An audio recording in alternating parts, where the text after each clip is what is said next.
통계로 말하는 뉴스 퍼센트 시간입니다.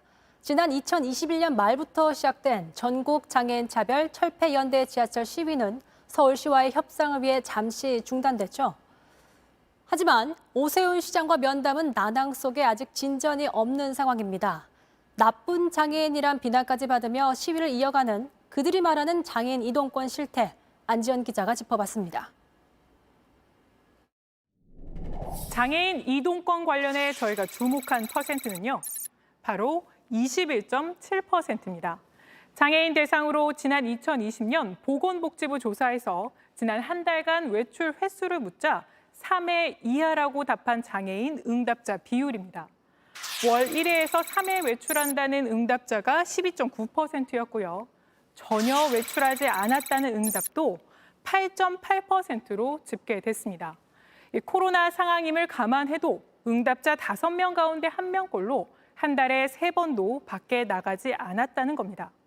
이 수치를 저희가 주목한 이유는 외출이 쉽지 않다는 건 일상은 물론 경제활동의 기회마저 차단될 수 있기 때문입니다.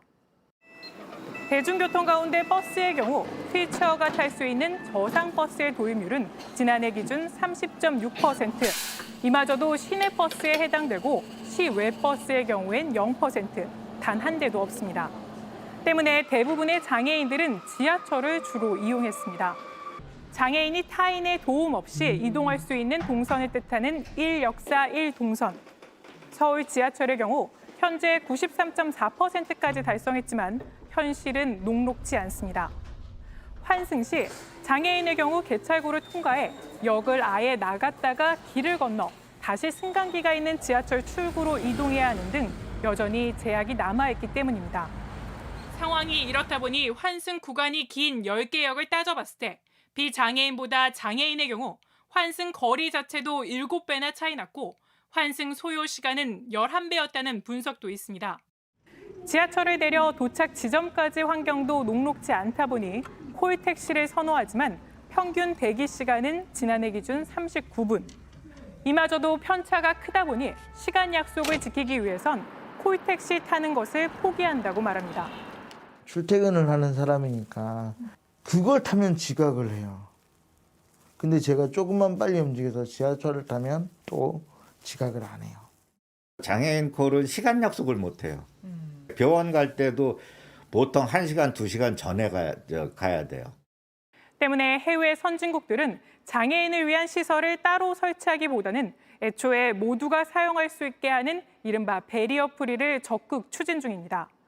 아예 일반 택시도 휠체어를 실을 수 있도록 하고 지하철에서도 좌석 자체를 접이식으로 만드는 식입니다. 이동권 확보를 통해 이들이 원하는 건 수혜의 대상이 아닌 스스로 경제적 역할을 할 수 있는 환경입니다. 저희가 아직도 아무것도 하지 않고 살고 있구나 라는 인식이 깔려 있는 것 같습니다. 그게 너무나 가슴이 아파요. 소위 말하는 밥벌어지처럼. 발달 장애인화가 정은혜 씨도 처음 얻은 일자리는 건물 청소였다고 합니다.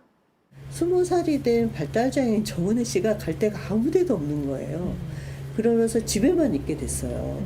은혜 씨가 갖고 있는 어떤 재능을 인정하기보다는 이 사람을 비장애인처럼 살도록 교육하고 훈련하고 그래야 된다는 생각을 많이 했던 것 같아요.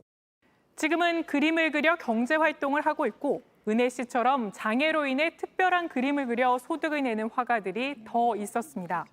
동료들과 같이 그림을 그리면서 또 점심도 같이 먹고 커피도 마시고 또 썸도 타고 하죠.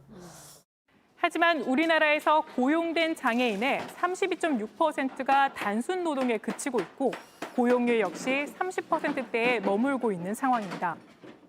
현재 우리나라에 등록된 장애인 수는 264만 4,700여 명에 이릅니다. 전체 인구의 5.1%. 하지만 우리의 일터에서 또는 음식점이나 카페에서 이 5.1%나 되는 이들을 마주치기 힘든 건 단지 우연이었을까요? 지금까지 퍼센트의 안지연이었습니다.